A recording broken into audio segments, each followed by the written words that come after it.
जिसकी लाठी उसी की भैंस, आपने ये कहावत तो सुनी ही होगी। और आज ये कहावत दुनिया भर के सामने साबित भी हो रही है, और वो कर रहा है अमेरिका। दरअसल अमेरिकी सेना के स्पेशल फोर्सेस के कमांडो एक शिप पर उतर रहे हैं और उस शिप के हर एक कोने पर जाकर धावा बोल रहे हैं, और बस कुछ ही मिनटों की देर थी, इसके बाद ये शिप स्पेशल कमांडो के कब्जे में पूरी तरीके से आ गई। इसके अलावा डोनाल्ड ट्रंप ने भी खुला ऐलान कर दिया है कि जी हाँ, अब हम चोरी कर रहे हैं। अब आखिरकार ये चोरी कैसी है? तो चोरी ऐसी कि इस पूरी शिप पर जितना भी कच्चा तेल था वो कच्चा तेल अमेरिका रखेगा। इसके अलावा ये जो पूरी शिप है इसके ऊपर भी अब हमारा कब्जा होगा। अब इस शिप को बस अमेरिका ही रन करेगा और इस शिप से होने वाला तमाम मुनाफा भी अमेरिका ही रखेगा। इतना ही नहीं, डोनाल्ड ट्रंप ने तो ये भी कहा कि भविष्य में इस प्रकार की जो भी हमें शिप मिलेगी हम उसे अब ऐसे ही छीनेंगे। और ये शिप किसी और की नहीं बल्कि वेनेजुएला और ईरान की थी। दरअसल अमेरिकी सरकार ने बताया है कि हमने इस पर कब्जा इसीलिए किया है, ईरान और वेनेजुएला के कच्चे तेल को निकालकर दुनिया के बाकी के देशों में सप्लाई पहुंचा रही थी, और ये अंतरराष्ट्रीय कानूनों का उल्लंघन है। और ये तो मात्र 1% है जो कि मैंने आपको बताया है, बाकी का 99% जब आपके सामने आएगा तो आप लोग हैरान हो जाओगे कि क्या ये स्थिति हो चुकी है। लेकिन दोस्तों, उससे पहले अगर अभी तक आपने इस चैनल को सब्सक्राइब नहीं किया है तो आपसे विनम्र निवेदन है कि आप इस चैनल को सब्सक्राइब कर नोटिफिकेशन बेल को ऑन कर लीजिए और वीडियो को लाइक कर दीजिए। चलिए हम वीडियो में वापस आते हैं। दरअसल पिछले कई महीनों से अमेरिकी नौसेना ने ब्लॉकेट करके रखा हुआ है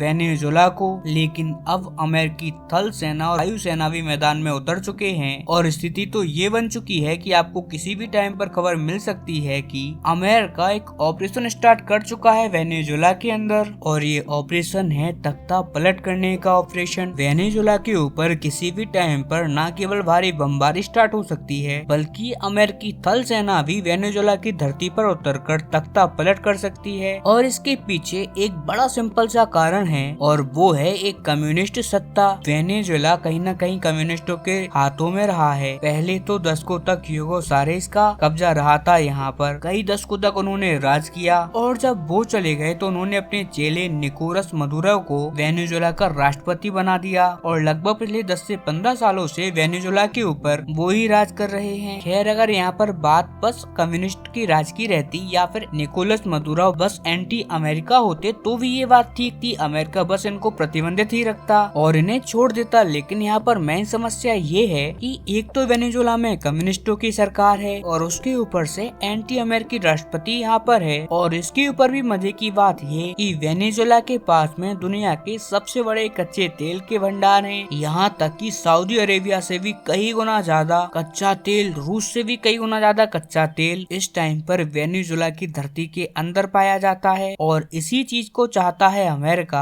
अमेरिका की यहाँ पर चाहत ये है कि वेनेजुएला कच्चा तेल बेचे और पूरी दुनिया को बेचे, लेकिन ये कच्चा तेल वो बेचे अमेरिकी डॉलर के अंदर, ताकि अमेरिका की वैल्यू और उनकी ताकत और भी ज्यादा बढ़े। लेकिन वेनेजुएला बहुत ज्यादा करीब है चाइना के, रूस के, इसी वजह से वो अमेरिका की बात नहीं मानता, और अब इन तमाम चीजों को देखकर अमेरिका वेनेजुएला को ठिकाने पर लगाने का सोच रहा है। लेकिन यहाँ पर भी बात मात्र वेनेजुएला तक नहीं रुकने वाली, कुछ और देश भी हैं जिनकी बुद्धि अमेरिका ठीक करने पर विचार कर रहा है। उनमें से एक तो कोलंबिया है जहाँ पर कम्युनिस्ट सत्ताधारी हैं, इसके अलावा है बोलिविया, उस जगह पर भी कम्युनिस्ट सत्ताधारी हैं। एक तरीके से पूरे महाद्वीप की सफाई करने की तैयारी में है अमेरिका, और आई एम श्योर बहुत सारे लोगों के मन में ये बात आ रही होगी कि यार ये तो बहुत बुरा हो रहा है, अमेरिका को ऐसा नहीं करना चाहिए, अमेरिका बहुत ज्यादा बुरा काम कर रहा है। तो मैं आपको बता दूं कि ये तो दुनिया का दस्तूर है, जिसके हाथ में लाठी है वो ही वहाँ का राजा है, यानी कि जिसके पास ताकत है वो ही सही व्यक्ति है। और अगर आप ऐसा नहीं करोगे तो दुनिया भी आपको मूर्खी समझेगी, जैसा कि भारत के पड़ोसी देश श्रीलंका है, बांग्लादेश है, नेपाल है, ये सब भारत को मूर्खी तो समझ रहे हैं क्योंकि हम इनकी मदद करते हैं, और जब बदले में ये क्या करते हैं, ये भारत विरोधियों को शरण देते हैं। आतंकियों को पालने पोषने में पाकिस्तान की मदद करते हैं। फेक करेंसी का जो रैकेट है आज की तारीख में इन्हीं 3 देशों की मदद से आज भारत में चल रहा है। नेपाल, बांग्लादेश और श्रीलंका के ये ट्रांजिट रूट हैं भारत के अंदर पाकिस्तान के हर एक गलत काम का। और जब तक भारत अपना डंडा मजबूत करके अपनी शक्ति नहीं करेगा तब तक इन तमाम देशों में से कोई भी आवाज नहीं आने वाला। आपको बुरा लगे अच्छा लगे, अमेरिका की नीति आपको कैसी भी लगे, लेकिन आज टाइम आ गया है कि हमें भी यही नीति अपनानी होगी, एक एक करके अपने तमाम पड़ोसी देशों के खिलाफ, क्योंकि इस धरती के सबसे खराब पड़ोसी मिले हैं भारत को। और ये तमाम देश तभी ठीक होंगे जब भारत अपना डंडा उठाएगा। कह रहा आपका इस सब पर क्या मानना है, आपकी राय हमें कमेंट में देना ना भूलें। चैनल को सब्सक्राइब करें, वीडियो को लाइक करें। मिलते हैं अगली वीडियो में, तब तक के लिए नमस्कार।